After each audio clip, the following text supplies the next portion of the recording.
इसके बाद आप दर्शन कर रहे हैं सरकार जी के बाद आगे श्री जगन्नाथ दास बाबा। आज से लगभग 27 साल पहले पूज्य श्री जगन्नाथ दास बाबा जो वृंदावन में प्यारी निकुंज में निवास करते हैं, बरसाने में आए। और हमारे यहां उस समय एक नौजवान, एक साधक कॉलेज में पढ़ते थे बिहार में, पटना में। सब कुछ छोड़ करके वृंदावन आ गए, वहां से बरसाना।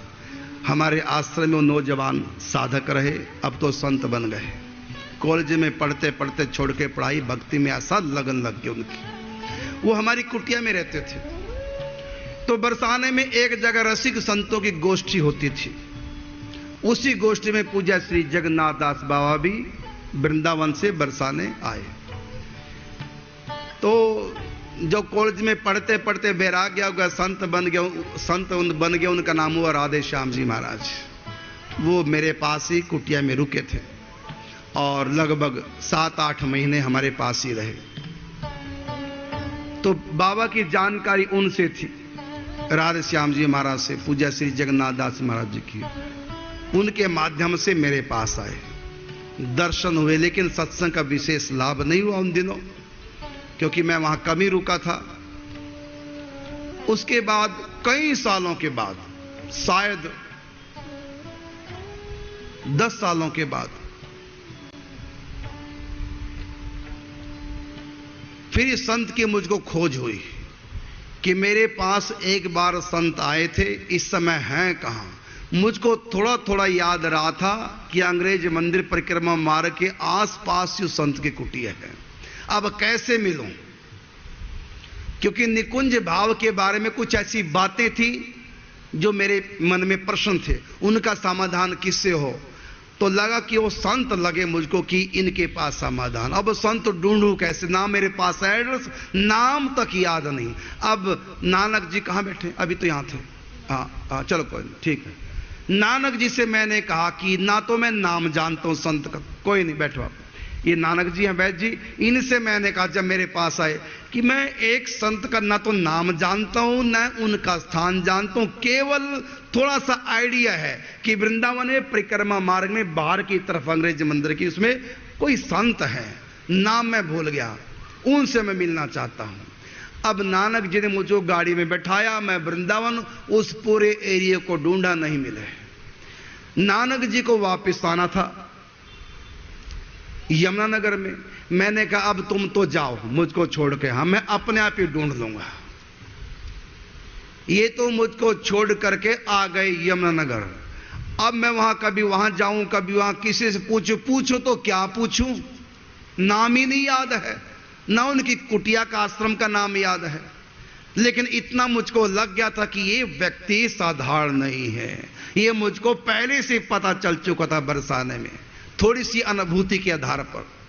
पूरी बात तो मैं नहीं जान पाया, लेकिन लगा कि निकुंज भाव की साधना में जो मेरे मन में कुछ प्रश्न है, यही उत्तर दे सकते हैं।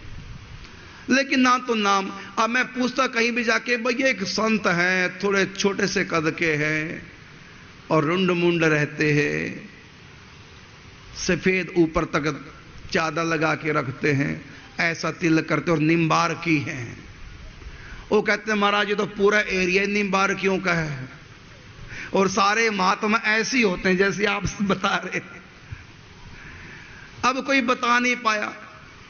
फिर एक बात मेरे याद रह गई कि उनके आश्रम में आंगन में एक पेड़ था, ये नहीं पता नीम का पेड़ कि कदम का पेड़, इतना भी अचानक याद आ गया। फिर उन्होंने दड़ाई दृष्टि, 2-3 घंटे यही इंक्वायरियां चलती रही। वहां भी एक पेड़ है, उस आश्रम में भी पेड़ है, तो कई पेड़ वाली जगह गए, लेकिन वो मुझको संत नहीं मिले। अंत में, क्योंकि जब खोज पक्की होती है तो व्यक्ति अपनी मंजिल पे पहुंच जाता है। उसके बाद मैं अकेला भटक रहा हूं। अंत में जब उस पेड़ वाले पे का देखा कि ये ना हो, वो कदम्ब का पेड़ था, और अंदर प्रवेश करते ही मैं तो समझ गया यही जगह है, यही जगह वो जो एक बार ठाकुर जी ने कृपा करके दिखाई थी, यही जगह है। फिर मैंने कहा कि यहाँ के एक पुजारी मिले मंदिर में। मैंने कहा यहाँ कोई संत रहते हैं? कहता हाँ। मैं कौन से मिलना चाहता हूँ? कि अंदर है, नाम तो मुझको याद नहीं। जो ही मैं भीतर गया बस चरणों में प्रणाम, मैंने पहचान लिया वही संत मिल गए मुझको, मेरी मंजिल मिल गई। चरणों में प्रणाम किया। फिर कहा महाराज आप मुझको पहचाने? तो मुझको देखते बोले हाँ आप बरसाने से है ना? मैं कहा आजकल मैं गोवर्धन रहता हूँ, बरसाने नहीं। लेकिन फिर बताया हाँ हम आपके यहाँ रहे और आप तो चले गए थे वहाँ हिमाचल कार्यक्रम में। मैं चावल बहुत खाता था, आपका पूरा टीन बासमती के चावलों का मैं नहीं खाया था। ये उन्होंने मुझको कहा कि आप पहचान गए। मैं उनको पहचान गया, मुझको पहचान गए। फिर मैंने कहा कि आपको ढूंढने में बड़ा समय लगा महाराज, मैं तो आपका नाम ही भूल गया था। फिर मैंने अपनी बात बताई, कुछ उलझी हुई गुत्थियां उनसे सुलझवाई, बात की परस्पर। फिर आपसे हमारा इतना प्रेम हो गया, फिर हमने अपने कुटिया में बुलाया, आश्रम में गोवर्धन में। फिर निकुंज भाव की उपासना के बारे में सब सुना। इससे पहले हम पूज्य श्री राधे बाबा की कृपा प्राप्त कर चुके थे। पूज्य भाई जी के भी साक्षात दर्शन हो चुके थे, लेकिन लगातार 3 बार उसमें कुछ अधूरी बातें जो नहीं ज्ञान था। फिर भाई जी उसके बाद दोबारा दर्शन देने नहीं आए।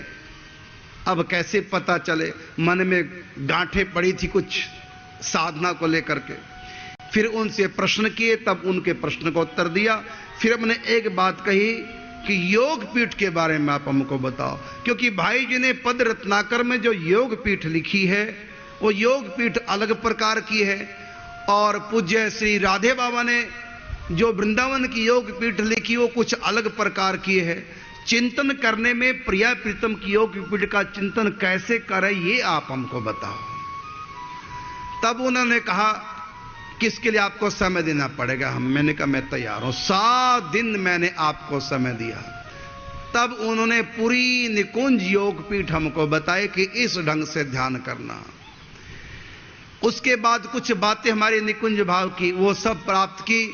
फिर 6 महीने के लिए हम एकांत में चले गए। जो हमारे मन में प्रश्न थे, जो हमको ध्यान नहीं होने दे रहे थे, ढंग से चिंतन में प्रवेश नहीं कर पा रहे थे, योग पीठ की पूरी जानकारी न होने के कारण से, फिर 6 महीने तक सबसे मिलना जुलना छोड़ करके निकुंज भाव की उपासना में चिंतन में डूबे। फिर योग पीठ कृपा करके भगवान ने जो जो कृपा की, 6 महीने में वो सब मैंने चित्र बनाए और पूरे चित्र बनाकर योग पीठ के फिर मैं दोबारा से पूज्य बाबा श्री जगन्नाथ दास जी महाराज के पास गया। महाराज आपने बहुत कृपा की और जो जो अनुभूति मेरी हुई आपने जो बताया सो बताया, और भी बहुत बातें आप देखिए मैं बना के लाया हूं। तो पूरी योग पीठ 6 महीने में बहुत से चित्र बनाए, ये मैंने आपको दिखाए। देखते बड़े प्रसन्न हुए। बल्कि जगह अपन नानक जी जब उनसे मिले तो हमारे बारे में पूज्य श्री जगन्नाथ बाबा ने कहा भाई तुम्हारे गुरु तो बड़े जादूगर है ना, कि जो मैंने बताया वो चीज ज्यों का त्यों बना कर ले आए। उसके बाद फिर तो हमने उसकी सीडी बना दी, वीडियो सीडी बना दी। अभी हमने वो सार्वजनिक तो नहीं की है, लेकिन निम्बार्क टीवी चैनल पर आप लोग डाउनलोड कर लें। प्ले स्टोर जा करके निम्बार्क टीवी पर ये सीडी हर महीना दिखाई जाती है 8 तारीख को दोपहर 1 बजे से और रात्रि को 8 बजे से, प्रत्येक महीने की 8 तारीख को।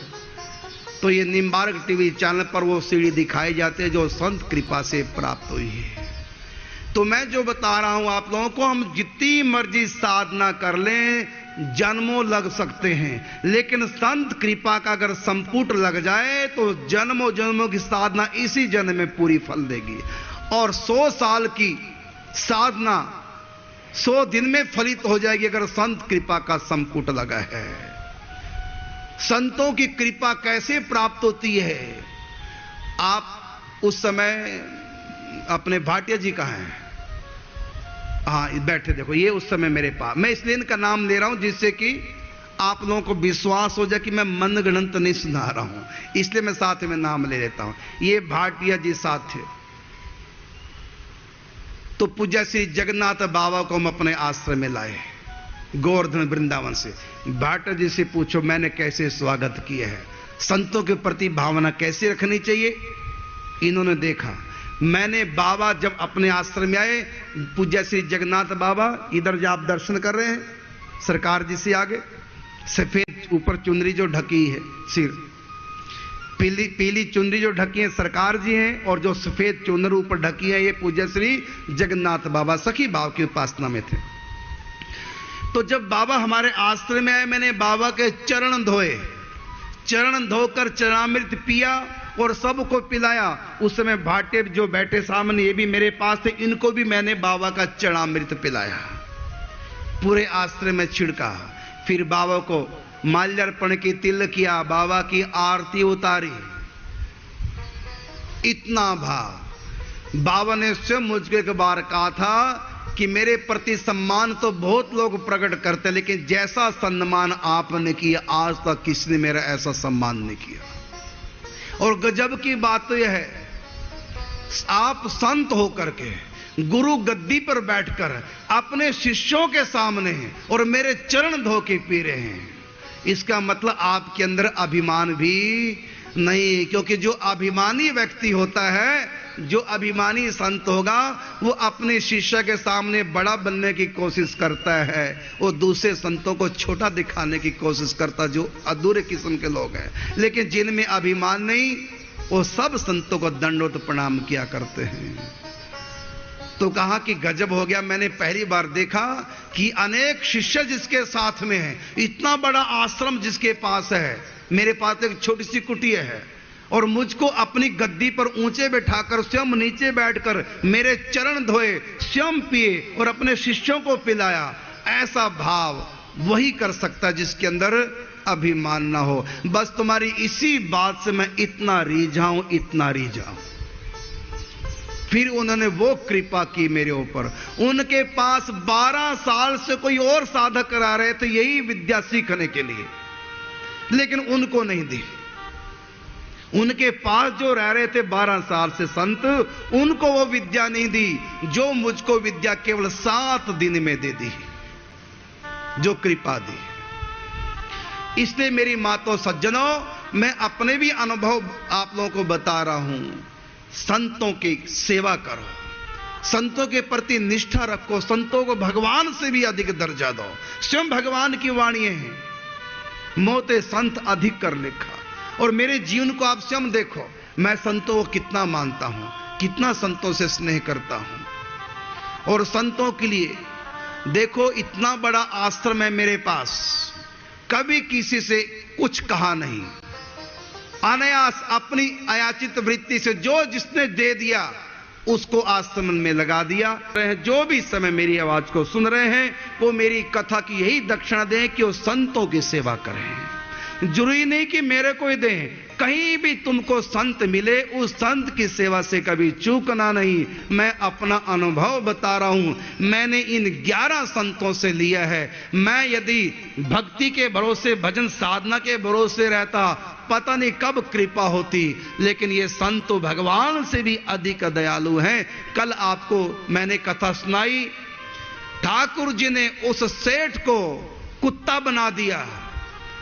बाबा ने कहा क्षमा कर दो, ठाकुर जी ने नहीं क्षमा किया, खूब अनुनय विनय किया, ठाकुर जी ने क्षमा नहीं किया, उस सेठ को कुत्ता बना दिया।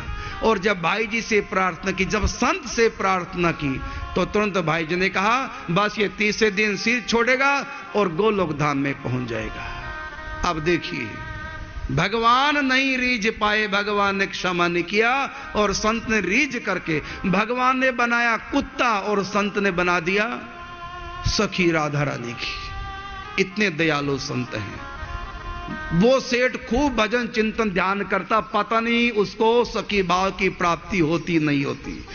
उसके अपराध के कारण से तो भगवान इसको कुत्ता बना दिया। लेकिन भाई जी ने कृपा करके, ये कैसा भी क्यों ना हो, हमारा मित्र था, कोई बात नहीं मुझसे द्वेष करता, तो बाबा से कहा देखना 30 दिन सिर छोड़ जाएगा और ये हमारे भाव लोक में प्रवेश कर जाएगा। इतने बड़े संत दयालु कृपालु होते हैं। जहां भी आपकी जिस भी संत में श्रद्धा निष्ठा हो, उनकी सेवा करना। जब संत रीझ जाए आपकी सेवा पर, तब संत से यही प्रश्न करना कि भजन नहीं होता। ये नहीं प्रश्न करना बेटा नहीं पढ़ता, मकान नहीं बनता, नौकरी नहीं लगती, ये सब मुसीबत नहीं मांग लेना। ये तो मिट्टी है जो तुम मांग रहे हो, ये तो मौत आएगी सब छूट जाएगा। संत कभी भी रीझ जाए तुम्हारी सेवा के द्वारा, उनसे यही मांगना कि भक्ति करें, और कुछ नहीं। भक्ति मांगो, भजन मांगो। जीना इना चाहिए कबहू कछु तुम सन सहज स्नेह, बसो निरंतरता सुर सो राउर निज गेह। परमात्मा उन्हीं के हृदय में आके बस जाते हैं जो परमात्मा से परमात्मा मांगते हैं, उन्हीं को मांगते हैं। इसलिए संतों के पास कभी भी आओ, उनसे कोई संसार की कामना न करो और उनकी सेवा करो। सेवा से जब वो निष्ठा से तुम्हारी जब प्रसन्न हो जाएं, फिर उनसे भक्ति का वरदान मांगो, यही प्रार्थना करो, भक्ति मिले। सीधे सीधे डायरेक्ट नहीं मांगना, सीधे जाओ महाराज हम भजन करें ऐसी कृपा करो, नहीं होगी कृपा, ऐसे नहीं होगी। पहले रिझाओ, स्वयं भगवान ने तरीका बताया। तद विधि पणी पाते न, पहले दंडवत प्रणाम करो, फिर सेवया, सेवा करो। जब वो रीझ जाएं, जब वो प्रसन्न हो जाएं, तब कहना महाराज कृपा करो, भजन नहीं होता, हमारा भजन बने। क्योंकि संत जिसकी खाते हैं बाजरी, उसकी बजाते हैं हाजरी। संत जिसका खाते हैं, जिसकी सेवा स्वीकार करते हैं, तो संत फिर उसको भक्ति में भी लगाते हैं, लेकिन उसी को लगाते हैं जो लगना चाहेगा। यदि तुम संत की सेवा करो और मांगो क्या महाराज नौकरी लग जाए, महाराज बीमारी ठीक हो जाए, महाराज बेटे की शादी हो जाए, अपना मकान बन जाए, तो क्या फूटी कोड़ियां मांग रहे हो संतों से? संत तो भगवान देना चाहते हैं, भक्ति देना चाहते हैं, भजन देना चाहते हैं। सर्वोपरि तत्व भक्ति है, भजन है। जब भी संतों से मांगो, भक्ति मांगो। और एक बात और ध्यान रखना, मैं आपको बता रहा हूं, अक्सर लोग सोचते हैं किसी सिद्ध महापुरुष की सेवा मिले तब आशीर्वाद फलेगा, तब भगवान खुश होंगे। अरे जो साधक संत है उनकी सेवा का भी वही फल है, बस अंतर इतना है कि सिद्ध की सेवा का फल सिद्ध देते हैं और साधक संत की सेवा का फल भगवान देते हैं। जैसे कोई अभी घर छोड़ के निकला है, विरक्त हो गया, संत बन गया, भजन में लगा, अब इसको भगवान सपने में भी नहीं मिले, अभी साधारण सा 2-4 माला कर देता है बस। अब है साधक, संत भगवान सिद्ध तो नहीं है लेकिन साधक है, आप उसी को भोजन कराओ, उन्हीं की चरण सेवा करो, उन्हीं को नमस्कार करो। अब उस संत के पास तो इतनी ऊंची वस्तु अभी है नहीं जो तुमको दे दे, लेकिन तुमने जो संत की सेवा की, क्योंकि भगवान के मार्ग पर चल दिया, भले मंजिल पे नहीं पहुंचा लेकिन भगवान की राह पे चल दिया और तुमने उस राह की सेवा की है, उस सेवा से भगवान इतने रिझेंगे। इसने उस संत की सेवा की जो संत मेरे लिए घर बार छोड़कर आ चुका है, अभी इसका मन चंचल है, अभी इसे भक्ति बन नहीं रही, लेकिन फिर भी मेरे लिए सब कुछ छोड़ के आ चुका है और मेरे इस संत की जो भी सेवा करेगा उसको भी मैं अंगीकार करूंगा, उसको भी भक्ति का दान दूंगा। अब देखिए आपको बताता हूं एक आश्चर्य की बात। एक सरोजनी नाम की लड़की बांगालन भाई जी से प्यार करने लगी, लेकिन उसको भाई जी मिल नहीं सके। क्यों नहीं मिल सके? क्योंकि भाई जी का विवाह हो चुका था। उसके मन में आया इनके बिना मैं रह नहीं सकती और इनको तंग नहीं कर सकती, इनके साथ नहीं रह सकती, क्योंकि ये स्वयं भी बड़े मर्यादा वाले और इनके विवाहित हैं। लेकिन अपने मन को हटाने की कोशिश की, जब नहीं मन हटा, अंत में देह का त्याग कर दिया। इसको आत्महत्या तो नहीं कहेंगे, इसको आत्म उत्सर्ग कहेंगे। क्यों? क्योंकि उस पर दया करके, कृपा करके भाई जी ने कहा चल तुम्हारा इतना प्रेम है, मैं तो विवाहित हूं, मेरे लिए तो दुनिया की हर स्त्री मां बहन बेटी के समान है। अब तुम्हारा मन नहीं हटता, तुमने मुझसे प्यार किया तो कोई बात नहीं, मैं तुम्हारी व्यवस्था कर देता हूं अलग रहने की, प्रेम से भजन कीजिए, लेकिन मैं तुमको मिल नहीं सकता, क्यों? मैं विवाहित हूं। मैं तुमसे विवाह नहीं कर सकता। लड़की भी इतनी परम पवित्र थी, इतने ऊंचे संस्कारों वाली थी, कोई पूर्व जन्म का कोई ऐसा विधान रहा, उसका भाई जी से प्यार हो गया। लेकिन भाई जी का जीवन देखो, यद्यपि उस समय भाई जी कलकत्ता रहते थे, बंगाल में अपनी दुकान में काम करते थे, अभी सिद्ध नहीं थे, ढंग से साधक भी नहीं थे, भजन भी थोड़ा बहुत एक दो माला कर लेते थे, लेकिन भाई जी भविष्य के बहुत बड़े संत हैं, उस समय एक साधक थे। उनको पाना चाहती, देखा कि इनका विवाह हो चुका, मैं इनसे मिल नहीं सकती और इनके बिना मैं जी नहीं सकती। अंत में आत्म उत्सर्ग कर दिया, अपने प्राणों की आहुति दे डाली। वही लड़की अगले जन्म में फिर जन्म लेती है लड़के के रूप में।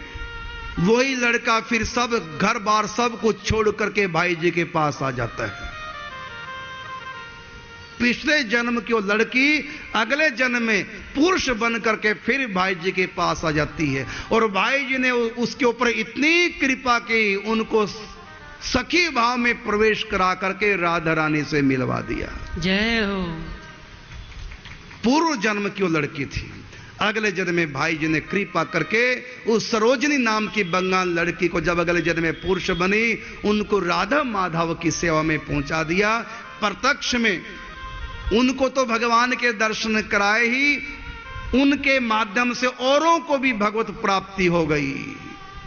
वो कौन साधक था ये हम मंच पे नाम नहीं लेंगे, बस हमने आपको इतना ही जो बताना था बताया कि वो सरोजनी नाम की लड़की अगले जन्म में पुरुष बन के भाई जी का सत्संग प्राप्त करती है और साधना में इतने ऊंचे उठ जाती है, स्वयं तो उसको राधा कृष्ण के दर्शन गोपी भाव की प्राप्ति हुई और अनेक साधकों को भी उन्होंने भगवान की प्राप्ति करा दी। यह है संत मिलन का चमत्कार। जबकि उसने भाई से प्रेम किया था पिछले जन्म में, उस समय भाई जी सिद्ध नहीं थे, केवल साधक थे। साधक की सेवा करना भी, साधक के प्रति भी भाव रखना, क्योंकि कैसी भी मन उसका भाई जी में था, एक साधक में मन था मरते समय, और अंतमति सो गति, उस सरोजनी नाम की लड़की का मन मृत्यु के समय भाई जी में लगा हुआ था। अगले जन्म में पुरुष बन के भाई जी को प्राप्त कर लिया, और भाई जी जब अगले जन्म में मिली, उस समय भाई जी के भीतर राधा कृष्ण विराजमान थे। साक्षात राधा कृष्ण का मिलन हो गया। ऐसे दयालु कृपालु संत और भक्त होते हैं। इसलिए मेरी मातो सज्जनों, जो सिद्ध संत हैं उनकी सेवा मिले तो सोने में सुगंध, अगर सिद्ध संतों की सेवा नहीं मिली तो साधकों की ही सेवा कर दो, उससे भी भगवत प्राप्ति हो जाती है। और मेरी मातो सज्जनों, आप मेरी बात पे विश्वास करना। आप लोग जितने भी बैठे हैं, इनमें हो सकता कहीं शराबी भी बैठे हो सकते हैं, कहीं और गलत लोग बैठे हो सकते हैं, लेकिन जो सत्संग के लिए यहां बैठा है, थोड़ी भी जिसके अंदर श्रद्धा है, मैं इन सब को संत मानता हूं। वो आज के संत नहीं, आने वाले समय के संत हैं। जो भी सत्संग सुनने के लिए बैठा है, जिसके अंदर थोड़ी भी श्रद्धा है, मेरी दृष्टि में वो भी संत है, वो भी साधक है। इसलिए भक्तों की सेवा करने से भी भगवान रिझते हैं। जैसे जूतों की सेवा हमारे श्री जी संस्थान, हमारे उनमें मुख्य हैं संजय बख्शी जी, आप सब भक्तों के जूतों की सेवा कर रहे हैं, ये बहुत बड़ी सेवा है। आप लोगों की सेवा भी संतों की सेवा के समान है, क्योंकि जो साधक हैं उनकी सेवा से भी भगवान रिझते हैं। आप लोग परस्पर भी एक दूसरे से स्नेह रखो, एक दूसरे का आदर मान करो, और अपने परिवार में भी सब एक दूसरे की सेवा करो, क्योंकि सब के सब साधक हैं। कोई बड़ा साधक है, कोई छोटा है, कोई सिद्ध है, कोई अभी चला है। आज भी जिसने एक माला भी करना शुरू कर दी, उसको भी ये सोच करके प्रणाम करो, उसकी सेवा करो, क्योंकि ये भगवान की राह पे चल दिया। जब तुम ये ऐसा विचार करके श्रद्धा के साथ अधूरे साधक को भी जब तुम नमस्कार करते, उसकी सेवा करते हो, उसकी सेवा से जब वो प्रसन्न होता है, उसके पास तो अभी इतनी ऊंची योग्यता नहीं जो आपको वरदान दे दे, लेकिन उसके नाम का आशीर्वाद स्वयं भगवान या उनके गुरु आपको आशीर्वाद देंगे। इसलिए सिद्धों की सेवा मिले वो करना सोने में सुगंध है। अगर सिद्धों की सेवा नहीं मिली तो साधकों की ही सेवा कर लो, उससे भी भगवत प्राप्ति हो जाती है। इसलिए मेरी माताओं, सब साधक हैं, कोई छोटा है कोई बड़ा है। आप अपने परिवार में सास बहू ससुर जमाई बेटी बेटा जो भी परिवार में मिलते हैं जुलते हैं, यदि वो थोड़े से भी आस्तिक का थोड़ा सा भी भजन करते हैं, उनको भी श्रद्धा रखो, उनके प्रति भी, उनकी सेवा करने से भी परमात्मा अतिशय प्रसन्न हो जाते हैं। तो भक्ति भाव से तुम जिसकी भी सेवा करते हो उसका यही फल परमात्मा से मांगो कि हम और कुछ नहीं चाहिए। धर्म न अर्थ न काम रुचि गति न चाहूं निर्वाण, और जन्म जन्म रति राम पद यह वरदान न आन। हे प्रभु, आपके भक्तों की, आपके संतों की सेवा जो हम कर रहे हैं, इसके बदले में हमको कुछ नहीं चाहिए। बस हम यही मांगते आपके चरणों में, धर्म न अर्थ न काम रुचि गति न चाहो निर्वाण। हमको कुछ नहीं चाहिए, कोई अर्थ नहीं चाहिए, कोई धन संपत्ति, कोई संसारिक सुख, कुछ नहीं हम चाहते। हमने जो आपकी और आपके भक्तों की जो सेवा की है उसके बदले में बस इतना ही चाहते हैं कि हमारा मन आप में लगे, हम आपकी भक्ति करें, हम आपको रिझाएं, आपके चरणों में हमारी प्रीति हो, आपके भजन में हमारा मन लग जाए। केवल यही भगवान से वरदान मांग